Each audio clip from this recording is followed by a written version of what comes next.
Vaya, vaya, vaya. Yo tampoco lo creería si fuera tú. Te robaron tu jardín para poner un estacionamiento gris. No te asustes al verme. Deberías sorprenderte al ver lo que le hicieron a tu lugar seguro. Mira cómo donde antes había naturaleza, ahora solo hay figuras básicas y ninguna pizca de vida. Es una tragedia. No la escuches. Ella quiere que te quedes estancado en el pasado. Deberías aceptar que el futuro es hoy, y todas esas decoraciones llenarán tu RAM mental. Yo seré tu verdadera guía en este camino del éxito. Lo que tú llamas éxito solo nos está borrando. Esas grandes corporaciones solo quieren que perdamos el sentido del yo, nuestra conexión con el mundo y la naturaleza, solo para mantenernos más tiempo esclavizados frente a una pantalla. No puedo permitir que le arrebates su eficiencia. La ocupa para hacerse millonario. Al diablo la eficiencia. Viajemos, amigo mío, y te mostraré el futuro que nos arrebataron. Espera, ¿qué estás? ¡Ah!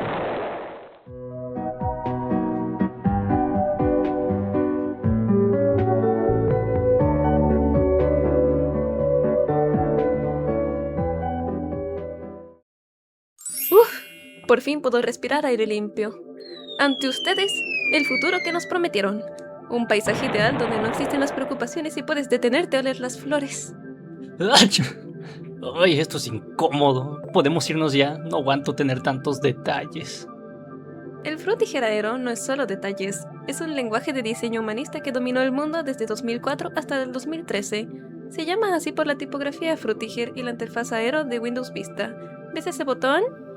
Se llama esqueomorfismo. Hacía que lo digital se viera táctil, brillante y familiar para que no le tuviéramos miedo al internet. ¿Es que qué? Es solo una forma pretenciosa de decir que los diseñadores tenían demasiado tiempo libre para ponerle sombras a todo. ¿Por qué quiero que mi calculadora parezca un vidrio si solo voy a sumar 2 más 2? Porque el vidrio es esperanza. El frutiger surgió como un grito de optimismo. Usaba paletas vibrantes de verdes azules, texturas de agua, peces tropicales y cielos infinitos. Era la unión perfecta entre la tecnología y la naturaleza. Yo solo veo un desperdicio de recursos. Míralo. Está perdiendo el tiempo en lugar de hacer algo productivo. Es un estilo que no sabía cuándo detenerse.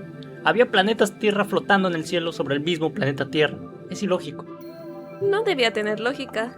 Era un portal a mundos fantásticos. Debía representar mundos que no pueden existir, pero que sigan siendo utópicos. Es unir todos los elementos que nos trae paz, nostalgia, en un mismo sitio, cuando los únicos intereses eran crear lugares y cosas que nos daban un lugar seguro y tranquilo. ¿Cómo se supone que me voy a tranquilizar con todas estas cosas flotando por todos lados y sin sentido alguno? Me está mareando de solo verlo. Los voy a llevar a un lugar mejor. ¿Nos vas a qué? Finalmente, algo de paz y tranquilidad. Mi mente puede descansar de tantos elementos visuales. ¿Acaso no es mejor esto? Aquí solo existen las cosas esenciales para el funcionamiento del todo. Qué lugar tan triste y frío, sin alguna pizca de alma humana, se vea por donde se vea. ¿Acaso este es el resultado del arte y diseño después de tantos años de evolución? ¿Qué pensarían los cavernícolas y artistas renacentistas de esto? ¿Qué importa lo que piensen? Ellos como su arte quedaron en el pasado. Esto es lo que representa el futuro. La eficiencia, la optimización, solo necesitamos esencial. Menos es más. Un área de trabajo despejado genera una mente despejada. Tienes razón. ¿Lo ves? Por supuesto, la gente que disfruta del minimalismo no podría tener nada en la cabeza, mucho menos una idea. Bueno, como te decía, mira nada más este menú, mucho más limpio y organizado. Es posible identificar todos los elementos a simple vista. Están ordenados los elementos visuales por jerarquía, cosa que al frutiger le cuesta.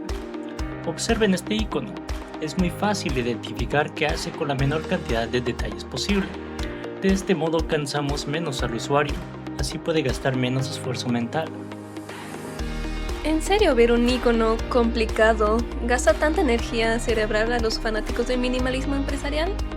Bueno, ahora entiendo por qué no son capaces de expresar una sola pizca de creatividad.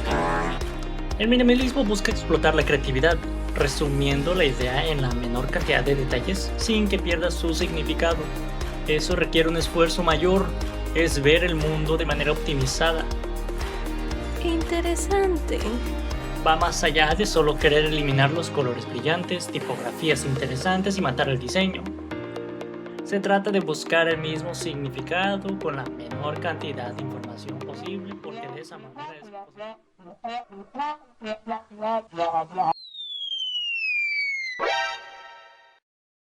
Arruinaste mi escenario, lo sobrecargaste. No, tú arruinaste el mío, lo vaciaste. El minimalismo es mejor. El frutigeradero es mejor. ¡Y ya basta! No tiene sentido que estén discutiendo. Tú deja de alabar tanto unas simples flores y tú deja de alabar tanto unos simples cubos. Cada estilo es una fase temporal antes de pasar a la siguiente etapa de la vida. Deberían unirse para hacer algo que a los dos les guste en lugar de quedarse atrapados en la historia. Espera, ¿qué hacen en mi casa? Nunca los dejé entrar. ¡Policía!